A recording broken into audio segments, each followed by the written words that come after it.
Hi guys, welcome to another video.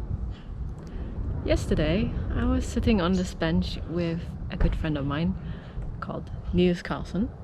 He's also part of the Film Shooters Collective, and since I was in the area it was a good opportunity to meet up.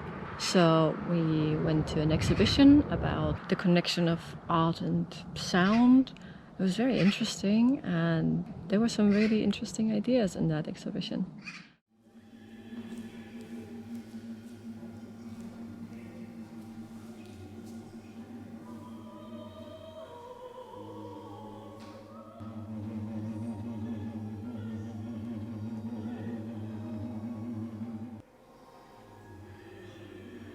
Also Musik funktioniert ja nur, wenn sie eine Weile da ist. Sie muss ja irgendwie da sein. Und die ist ja nur über die Zeit da. Und Fotografie ist ja auch unweigerlich an Zeit gebunden, weil wenn man in einer Shutter Speed mit einer Belichtungszeit arbeiten muss. Ja, das heißt, du kannst, also eigentlich ist ja, der Gedanke ist mir vorhin da drin gekommen, Fotografie hat nichts weiteres als Verbildlichung von Zeit. Und wenn du dann in diesem Parallel zur Musik hast, das finde ich jetzt ziemlich toll. Ist das dann auch so, auch eine fotografiert eine Dynamik, also eine technische Dynamik, aber auch eine künstlerische Dynamik und du hast Klang, Farben, diese ganze Vermischung finde ich total super. Das kann man mitmachen. There was this funny moment where there was music coming from a room where we couldn't quite see it, what was in there. And Niels wanted to say, oh, that sounds like a cat walking on a piano. Turns out it was cats walking on pianos.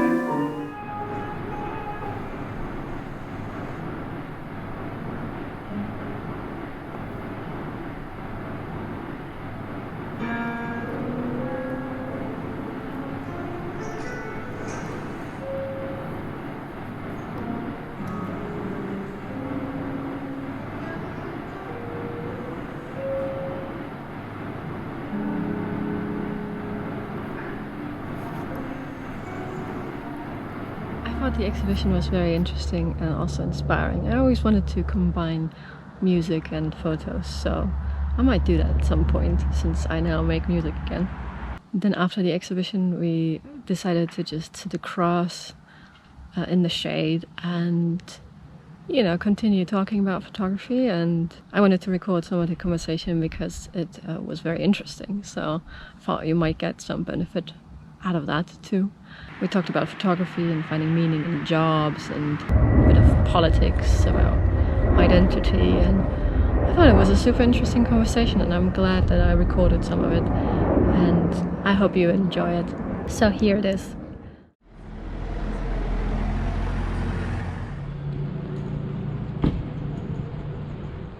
Also ich habe mich echt lange so als europäisch gefühlt. Und dann fängt Europa an, auch mir alles kaputt zu ficken. Und dann... Ich habe schon wieder keine Identität, scheiße. Ja. Die Deutscher sagen wir immer scheiße. Also auch zu Recht, finde ich. Wobei ich mir auch denke, dass irgendwie viele Länder von Deutschland mal sich insofern mal hätten lernen können. Ne? Mal so nicht die ganze Zeit irgendwie Geschichtsrevision betreiben und Geschichtsbücher umschreiben, sondern auch einfach mal sagen, ja, zwischen der und der Zeit war es richtig extrem scheiße, danach war es auch noch nicht gut, jetzt ist es vielleicht okay, statt irgendwie die USA dann immer die ganze Zeit hier, God's greatest country, und in Japan, die dann irgendwie diverse Kriege einfach aus Geschichtsbüchern rausschwärzen. Und Europäer sein fand ich meine Zeit ganz gut. Also wenn man so den ganzen Kolonialismus mal so übersieht. Aber mit der ganzen Abschottungspolitik, das finde ich echt gruselig. Ja, irgendwie dann wird dann irgendwie immer hochgehoben, hier die Wiege des Humanismus und ja, guckt euch mal die dummen Amerikaner an mit ihren Fastfood verfetteten Gehirnen, die sind ja total dumm, aber man will eine Mauer bauen, alle regen sich auf. Zu Recht auch, aber Europa braucht noch nicht eine Mauer bauen, weil wir haben ja das Mittelmeer. Das ist total praktisch. Dann haben wir so ein bisschen so Landzunge dazwischen und das können wir dann mit so komischen Staaten wie Türkei, die ja auch eigenartige Regierungen haben, komische Deals machen. Und Europa trägt immer noch schön die Nase hoch und sagt, wir sind jetzt zivilisiert. Das finde ich. So, deshalb, ich bin ab heute kein Europäer mehr. Ich bin ab heute irgendwas anderes auf der Suche. Ich finde das auch schwer mit der Identität. Ich meine, Identität ist ja so ein schweres Ding, ne? Und wenn du dann noch irgendwie diese ganzen Metaebenen mal durchgehst, dann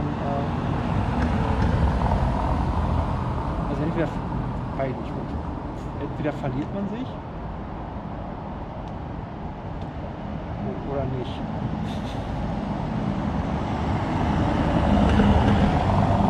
Ja, für mich war das halt immer noch mal eine ganz andere Geschichte, weil ich halt nur halb Deutsche bin und von den Deutschen immer so behandelt wurde, als würde ich nichts dazugehören. Und dann habe ich mir halt irgendwann gesagt, okay, dann gehöre ich halt auch nicht dazu.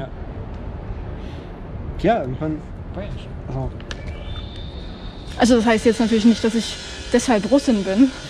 Nee, aber klar, du bist erstmal wie suggeriert, du bist keiner von uns.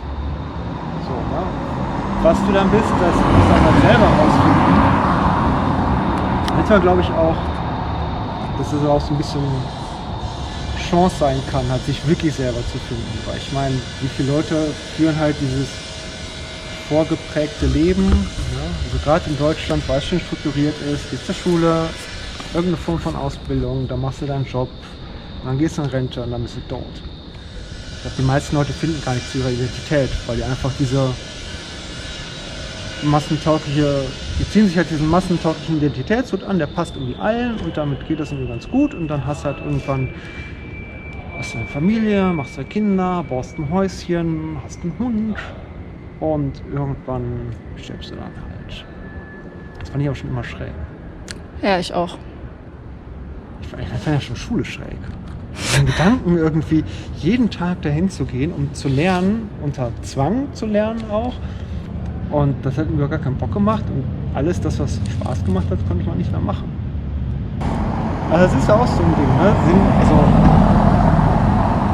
Eine Arbeit zu finden, also eine Erwerbsarbeit, die dann die Krankenkasse bezahlt und dass man ein Dach über dem Kopf bezahlen kann und so weiter und so fort. Und dann was zu finden, was nicht total doof ist einfach. Also was überhaupt gar keinen Sinn macht. Also wenn ich mir die ganzen komischen Versicherungsberufe und all so einen Scheiß angucke, es gibt halt so viele sinnvolle Berufe, die aber mir keiner nimmt, weil sie scheiß bezahlt werden und nicht angesehen sind. Aber ich glaube, Sinnhaftigkeit ist halt total wichtig, weil das nur wegen des Geldes zu machen, trägt halt nicht. Oder? Auf jeden Fall. Ja, aber es ist auch wieder das total Bescheuerte, dass man irgendwie vornehmlich dafür lebt, Erwartungshaltung anderer zu erfüllen. Genau.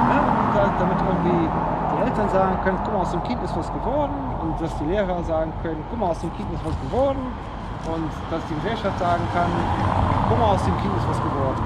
Aber eigentlich wird ja aus den meisten Leuten nichts. Die meisten Leute, die haben ja dann ihr kleines Häuschen, ihren Bullshit-Job. Das ist übrigens ein universitärer Begriff. Da gibt es ein Buch, das nennt sich Bullshit-Jobs. Ja, okay.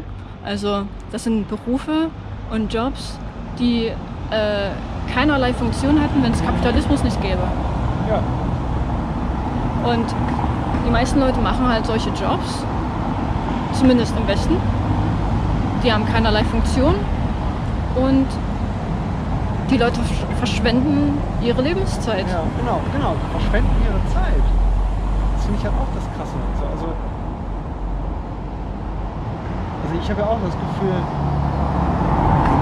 manchmal steigt da auch so Panik in mir hoch, dass ich halt irgendwie merke, so ich verschwende Zeit. Ja, weil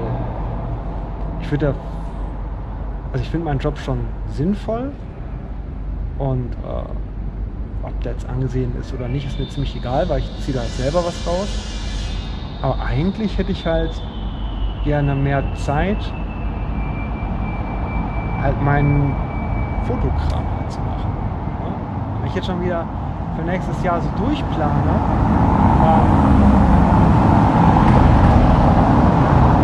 wenn ich so arbeiten könnte, wie ich wollte, dann wäre ich halt das halbe Jahr unterwegs. Aber wie soll ich mich dann halt irgendwie finanzieren? Das finde ich dann auch wieder echt schwierig. Dann muss ich dann irgendwie alles dann auf diese 6 Wochen Urlaub, die ich da habe, irgendwie zusammenpressen und mich dann einfach damit abfinden, dass alles, was ich machen möchte, halt über Jahre dann gehen wird. So, das finde ich manchmal okay, weil ich mir denke, so okay, in der Langsamkeit ist ja auch eine Chance und so. Auf der anderen Seite weiß ich aber auch, ganz viele Ideen, die ich hatte, die ich auch gut fand, habe ich nie angefangen, weil ich halt gemerkt habe, ich kann einfach die Zeit dafür gar nicht klar machen. So, und das finde ich echt so ätzend. Also manchmal muss es ja auch einfach schön sein, irgendwie ein bisschen dumm zu sein und einfach zu sagen, toll, ich gehe heute zur Arbeit und danach kaufe ich mir bei Amazon ein neues Elektrospielzeuggerät für den Mann von Welt. Und dann habe ich irgendwann mal eine Rente und dann kaufe ich mir eine Harley und fahre an den Gardasee. Und dann sterbe ich. Aber Ja, mit Intelligenz ist man schon manchmal geschlagen. ja, ist es auch. Also vor allem, wenn du irgendwie so intelligente oder wie soll man das sagen? Also ich habe zum Beispiel wenig mathematische Intelligenz, also bin ich ziemlich verloren halt, ne? Aber ich habe halt eine emotionale Intelligenz vielleicht. Aber es zählt bei uns halt in der Gesellschaft nichts. Ja, kannst halt Sozialarbeiter mit werden. Oder Lehrer. Ein Lehrer muss mit Kindern arbeiten, als Sozialarbeiter kann ich wirklich sagen, ich kann auch mit jungen Erwachsenen arbeiten. Ja, manchmal bist du damit echt. Ich wäre manchmal, also es gibt so Momente, wo ich gerne wie unsere eine Katze wäre. Die ist halt total glücklich. Die ist strunzdumm. Aber die ist super glücklich. Die kommt dann irgendwie an und die ist immer irgendwie gut drauf und dann kriegt sie vielleicht von der anderen Katze mal eine drauf, dann ist sie mal nicht so gut drauf, aber dann kurz darauf ist sie wieder gut drauf und dann legt sie sich hin und die lächelt immer und die ist eigentlich immer glücklich und wenn es so was zu essen gibt, freut sie sich noch mehr. Ja, und das wäre ich gerne auch manchmal. Einfach mal, dass das Leben nicht immer irgendwie eine Aufgabe ist. Und, nicht immer irgendwie Problembewältigung. Gucken, wie kannst du irgendwie was du machen möchtest, so irgendwo reinschleusen, dass das in dieses enge Ding da noch reinpasst, ohne dass du dich damit auch wieder übernimmst. So. Aber das mit den Finanzen ist natürlich immer so eine Sache, ne? Als Fotografen kann man heutzutage halt nur was verdienen, wenn man irgendwie Immobilien fotografiert oder Hochzeiten oder so. Ja, noch nicht mal da bist du. Also, das wird ja immer so schön dann von der Demokratisierung der Medien besprochen halt. Ne? Also, fotografieren ist halt kein Privileg mehr sozusagen der Reichen, weil jeder kann irgendwie mit einem Telefon inzwischen okay Bilder machen. Ja, oder auch in der Musik gab es das ja auch. Du musst jetzt keine teuren Studios mehr mieten, um eine Platte aufzunehmen, sondern das kannst du halt mit einem Laptop, ein paar Mikrofonen auch zu Hause machen. Machen ja auch Leute. Das ist auf der einen Seite total super. Auf der anderen Seite wird das Ganze halt aber auch wieder beliebiger. So, und, inwiefern beliebiger? Das ist ein bisschen der Unterschied zwischen Fotograf oder Fotografin und Mensch mit einer Kamera. Also Mensch mit einer Kamera ist kein Fotograf oder keine Fotografin, das ist ein Mensch mit der Kamera. Das ist genau, auch wenn die Person Bilder macht. Das ist erstmal ein Mensch mit Kamera. Ja. Das ist genau wie, nur weil sich jetzt jemand irgendwie eine Gitarre anschafft und darauf irgendwie 2 Lieder covern kann oder 10 Lieder covern kann, ist das noch kein Musiker für mich. Ein Musiker ist halt, oder ein Fotograf, Fotografin, ist halt für mich immer jemand, eine Person, die halt eine Tiefe daran sucht. Und das ist halt nicht irgendwie nach Island zum beliebtesten Wasserfall zu fahren, sich eine rote Jacke anzuziehen, ein Selfie zu machen, Instagram hochladen und irgendwie 25.000 Likes abstauben. Das ist Selbstdarstellung. Ich will Selbstdarstellung auf der Ebene sehr flach.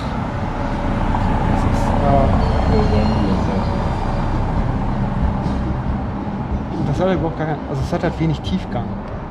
Und die wenigsten Leute sind aber in der Lage oder auch halt bereit, irgendwie für den Tiefgang was zu machen, weil der Tiefgang kommt halt nicht von alleine, du musst ja erarbeiten. Und deshalb ist halt auch so viel Fotografie beliebig halt. So, es ist halt Fast Food, es ist halt, ob du jetzt irgendwie in Bangkok oder in Berlin bei McDonald's isst, ist halt gleich. Und so ähnlich ist es halt auch mit der Fotografie. Die Bildsprache wird immer einheitlicher und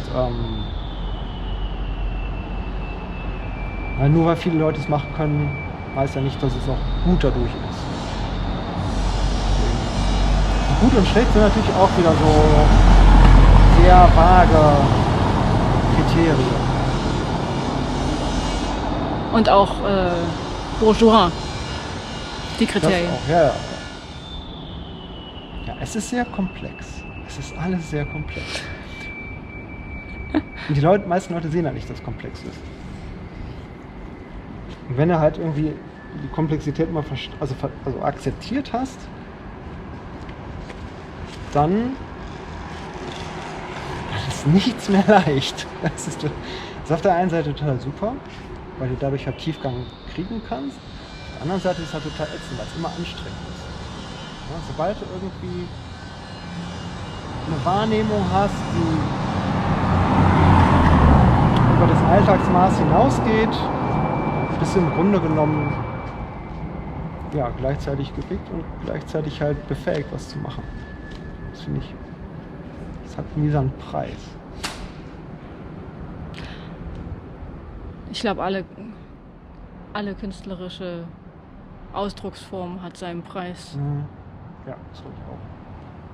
Zum Teil habe ich halt das Problem, dass wenn ich jetzt in San Sebastian Street fotografiere, dann das Einzige, was ich da mache, ist Bilder von reichen Leuten und ihren Kindern und Hunden.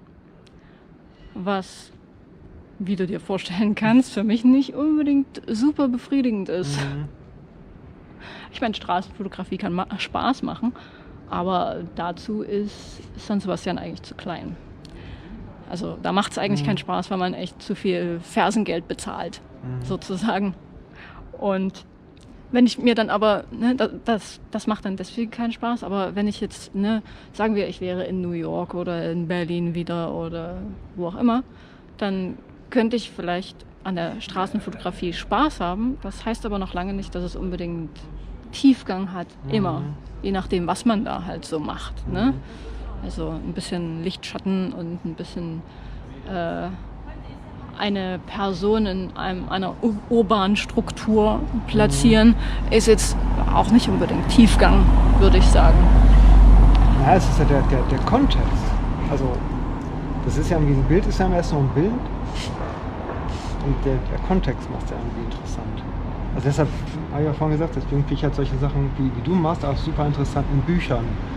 Ja, weil es ist halt dann mehr als einfach nur die Person, die irgendwo sich im Licht- und Schattenspiel urban irgendwie bewegt, sondern das ergibt ja ein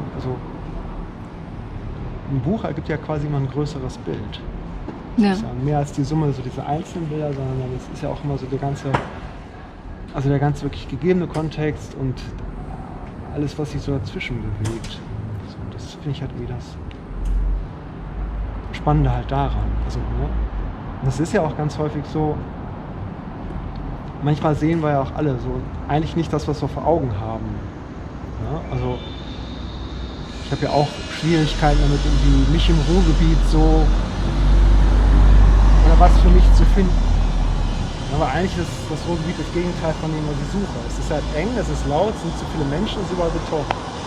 So, ja, toll. Ich mag gerne weite Ebenen, wo das Licht ganz, ganz tief stehen kann und keine Schatten wirft und alles ganz weich ist und dann bin ich halt da. Das macht ja alles gar keinen Sinn. Ja, aber ich glaube, was dann da spannend sein kann, was aber auch wieder anstrengend ist halt, sich da irgendwie so eine Nische zu suchen. Ja, so Punkte zu finden, die halt vielleicht nicht so alle Kreuzchen machen, was man gerne hätte, aber so ein paar. So, ja, deswegen habe ich irgendwie vorletztes Jahr auch die Uni bei uns fotografiert, weil es war dann halt so mein Ding, Stille zu finden halt. Ne? Sonntagabends, wenn überhaupt gar nichts los ist, da in die Parkhäuser zu gehen, fotografieren. Einfach weil es da unfassbar still ist, da sind keine Leute. Und es war mal wieder so ein bisschen wie so die eigenen Gedanken hören können. Also warum, na, es ist ja einfach viel an Geld gebunden, und warum sollte die Kunst daran gebunden sein, dass man sich die leisten kann? Also ich finde, Kunst sollte jeder sich leisten können. So, es sollte nicht nur irgendwie in irgendwelchen Villen hängen oder im blöden Safe rumliegen, sondern wenn jemand sagt, irgendwie, ich finde das Bild hier von dir total toll, dann möchte ich eigentlich sagen können, kannst du haben. Was verdienst du? Und, ne, dann die sozusagen 10% sind nicht zu hoch. Kann man bezahlen. Ja, und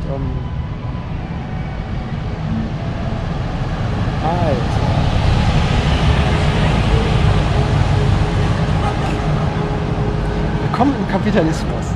Meine Fresse. Ja, wo man vom Kapitalismus und vom Kunst sollte sich jeder leisten können, sprechen. Ich glaube, das Problem, was du da mit deiner Galerie hast, ist genau eben dieses, dass die Galerie sich an genau nur die Reichen richtet. Ja, und das ist halt die Sache. Da sitzt halt das Geld, darüber finanziert sich Kunst. Das ist halt echt schade. Weil, ne, warum soll nicht jemand, der es nicht schön im Leben hat, nicht sagen können, ich finde dein Bild schön, ich hätte das gerne im Wohnzimmer hängen. Dann möchte ich einfach sagen können, ja, kannst du machen. Das kostet dich jetzt nicht die Welt. Du musst dich dafür nicht verschulden, weil du kannst das einfach machen.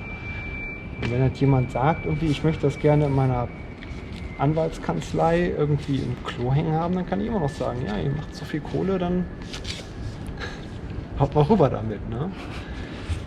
Ich finde den Gedanken halt total schön. Andererseits, ne, was so wieder zum Thema Komplexität und Komplexität erkennen. Ja, dieses System, was ich jetzt gerade beschrieben habe, lässt sich natürlich auch total gut manipulieren und ausnutzen. Brauchst du nur einen Hartz-IV-Empfänger irgendwie vorschicken und sagen, hey, ich will ein Bild kaufen, ja, machst du irgendwie 10%, sind, keine Ahnung, 44 Euro, und er gibt das dann an den Typen in der Villa weiter und kriegt dann 200 Euro für. Und der Typ in der Villa hätte aber vielleicht irgendwie 20.000 bezahlen müssen oder so halt. Ne? Das heißt, du musst dann schon wieder irgendwie entweder an das Gute im Menschen glauben, das tue ich aber in diesem Kapitalismus nicht, was Finanzen angeht, sondern müsste man wieder irgendwelche Erträge aufsetzen und Klauseln reinbringen halt. Das ist ja wieder auch ätzend, weil ich möchte gerne Leute vertrauen können. Ja. Das wäre schön, aber es ist halt auch so ein bisschen, es gibt halt viele Sachen, die schön wären, aber man muss die halt irgendwie machen und das muss irgendwie angenommen werden. Und die Leute müssen es halt nicht ausnutzen. Und ausnutzen ist halt ein großes Hobby. Ja? Auch wieder in Deutschland. Es könnte vieles so einfach sein, ja, wenn sich die Menschen einfach nicht wie Arschlöcher verhalten. Das ist total toll. Ich meine, da hätten wir ganz schön viele Probleme nicht. Also eigentlich fast alle Probleme nicht. Aber ja, das ist halt irgendwie, schaffen die meisten Menschen ja irgendwie nicht weiter als ihre eigene Nasenspitze rauszudenken. Und ja, warum sich für irgendwas bemühen, was mir keinen Profit bringt? Warum mache ich das denn? Vielleicht leidet daher meine Performance dann drunter. Ich kann ja nicht underperformen. Man merkt auch so ein bisschen, dass wir in Düsseldorf sind, weil es färbt echt auf mich ab. Das ist echt krass. Ja. So ist das. So ist das.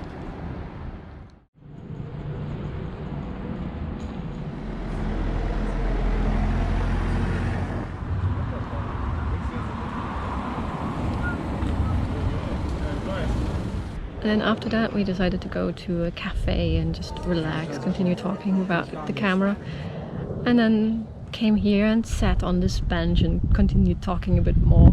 It's really great to meet up with like-minded people and bounce ideas off each other, and yeah, I really like that.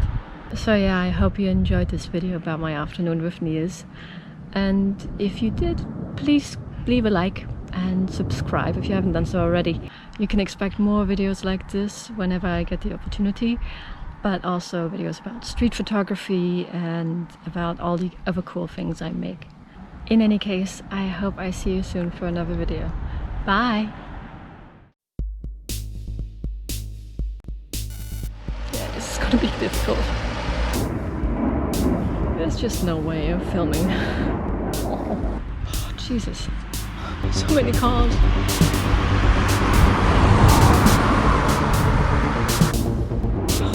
Oh.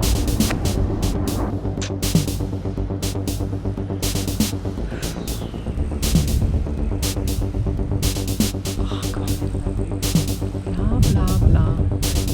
Ha! I was interrupted. Fantastic.